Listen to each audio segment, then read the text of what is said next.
Hello, and welcome to our May episode of County Conversation. On this month's episode, we would like to talk with you about our Conservation District, as well as fill you in on some upcoming events in Greene County. To begin today's episode, I would like to introduce Director Lisa Snider of the Greene County Conservation District and Tiffany Stewart. Tiffany is a watershed specialist with the Conservation District. So without further ado, I'm going to bring these ladies up and they're going to talk to you about some upcoming events and explain to you a little bit about the Conservation District. Hello, my name is Tiffany Stewart and I am new to the Conservation District as of January. Recently, I have been learning about GRACE, Greene County's Reinvestment in Agriculture Cost Share Enhancement Program. I figured if I have questions regarding the program, then the citizens of Greene County might as well. So today, I'm going to take you along as I interview my boss, Lisa Snider, regarding GRACE. So our first question is, how can GRACE help Greene County farmers? GRACE is a program set up to simply help farmers farm efficiently. It assists with the costs to install practices to enhance the most valuable resource to farmers, the soil. How do we pay for this? We utilize our Act 13 funds from the state that the district receives annually from oil and gas development in our county. Thank you for that. Our next question is, how can you apply for GRACE? Farmers and landowners that produce crops and utilize their land for farming can apply for GRACE. If you are interested in forestry practices, you just need to have a forest stand in approximately 20 acres in size. Can I use GRACE fundings on property that I do not own but lease? Yes, you can. Farmers can provide a lease to the office that can show that they have control of that land, and if you lease it, you can use GRACE. Do you have to own livestock, and if so, what kind? Not necessarily. Forestry owners, of course, do not need to have livestock, but those that are applying for lime and fertilizer need to have some type of resource taken from the farm, examples like hay and other types of crops, or they might have a lease with another landowner that actually farms their property. Most of our applicants are farmers, and they actually have control of their land, so we work a lot with those folks. Our next question is, what practices are covered under the cost share funds of GRACE? Cost share practices include lime, fertilizer, fencing projects, water developments, forestry practices, animal stream crossings, and other projects deemed necessary to improve water quality, curb erosion, and nutrient pollution, and increase the productivity of the soil and improve soil health. Are there any requirements for the applicants? The first year you apply, there are minimal requirements. We work with the landowner to submit a cooperator form to our county conservation district so that we can work with that landowner. We help the landowner obtain their farm and tract number with the Farm Service Agency. And we also help with the development of a manure management plan and at a minimum an ag erosion sedimentation control plan or a natural resource conservation plan. These plans that I mentioned must be in place if the landowner wants to apply in additional years. A farm visit also has to take place to apply for your first year. This allows us to work with farmers to enhance their operation and make sure practices applied for fall under the standards of the district. All practices that we approve must follow NRCS specification and guidelines. So now how often can I apply to lime my fields? You can apply every 3 years. What is the cost share reimbursement rate for fertilizer and lime? For lime, it's $22 a ton, and for fertilizer, it's $40 an acre. Lime's limited to an application rate of 3 tons an acre. So is there a limit to the amount of lime and fertilizer that an applicant can apply for regarding acreage? And if so, what are those limitations? We limit each applicant each year to 50 acres for lime. If you have over 50 acres, you can apply annually and rotate those farm tracts through. For fertilizer, you are limited to 20 acres per year, and you can apply annually. So now what type of fencing can I apply for? We take applications for interior fencing, stream bank fencing, woodlot exclusion fencing only. You must have a decent exterior fence to utilize the fencing program. If you plan on stream bank fencing, we can cost share stream crossings for animals to move from one field to another.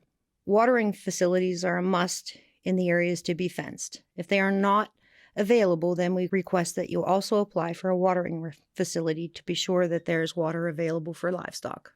Do I have to fence my streams to be part of GRACE?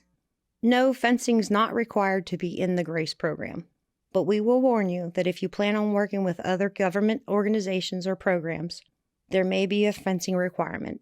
That's why we like to do our farm visits, to actually discuss what your future plans are. Do I have to be a farmer to apply for GRACE? No, you do not. Forestry is for general landowners too. The ag components of the GRACE program must show that the property is at least being utilized for cropping, or at least showing the property is leased by the farm for farming activities. Now, how does the forestry cost share work? We work with our DCNR service forester, Russell Gibbs.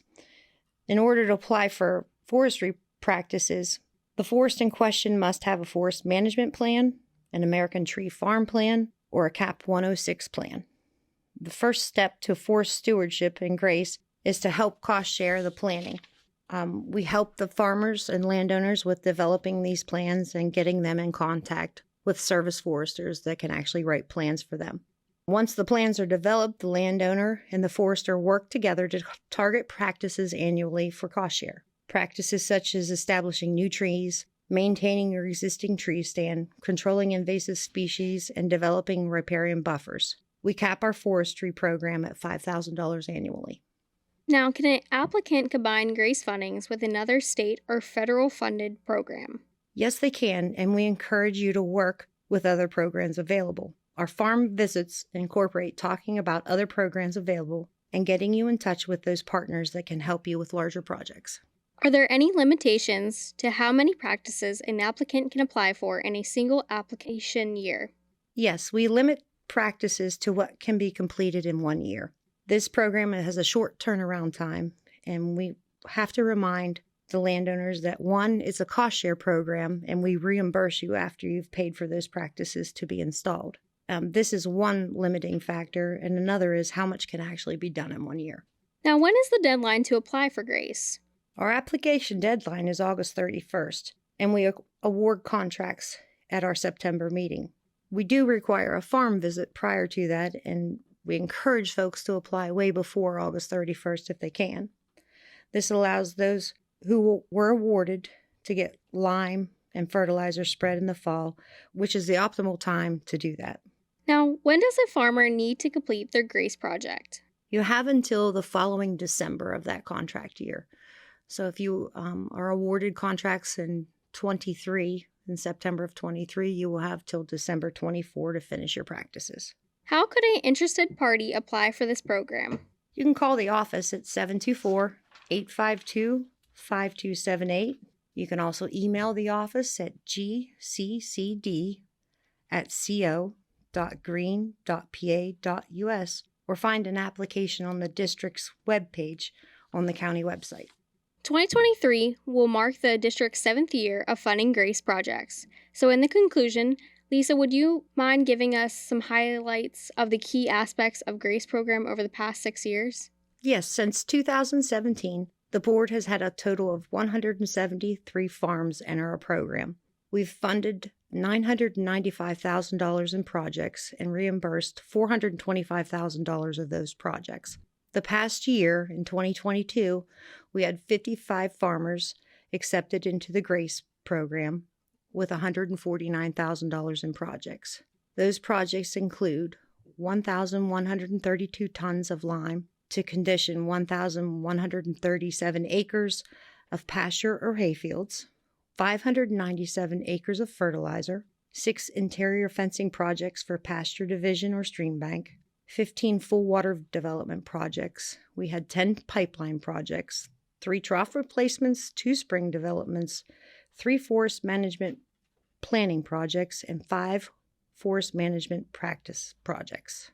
With that said, I wanted to let everyone know that this is a program that was a one-of-a-kind program throughout the state. Just recently, a few surrounding conservation districts have used our program to make their own.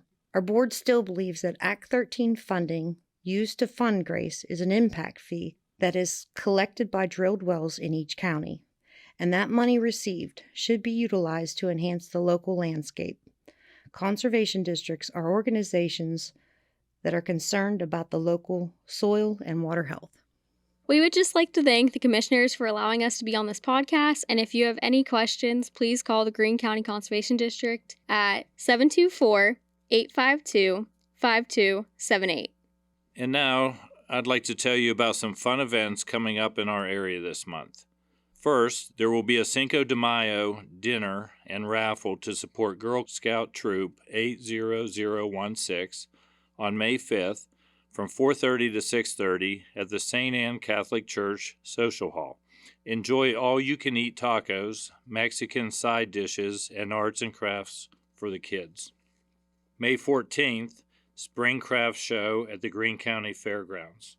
May 17th is a recycling program. Both electronics and tires will be accepted at 2 p.m. to 6 p.m. at the Greene County Fairgrounds. Both recycling programs require prior registration. May 19th, Atlas Open House at the VA office at the Greene County Office Building. 10 a.m. is open to the public. Atlas is a telemedicine program for Greene County veterans. May 20th is the Way Gala at the Denny House.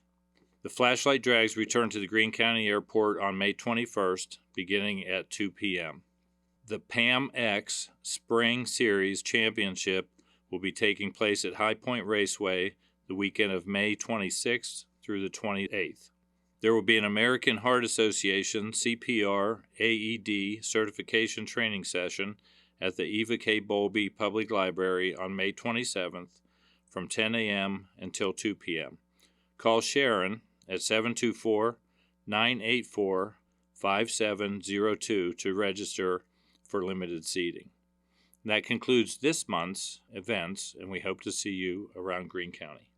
Okay, so that concludes this month's episode of County Conversations. But before I close out, just want to remind everybody, the weather is getting really nice. And if you've never been down there, and if you've not, shame on you, the Green River Trail. It's 7.5 miles of beautiful trail along the Monongahela River, and it's getting to be that time that you can go down and hike and run, or take your bicycles or strollers and enjoy that.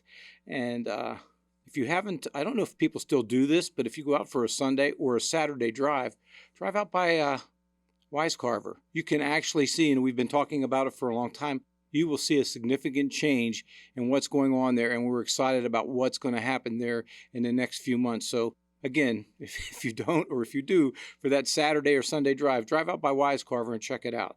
As always, we welcome your feedback and suggestions for future topics. Please reach out to our social media with input at any time. Watch for our June episode on your favorite podcast platform, and we thank you for listening.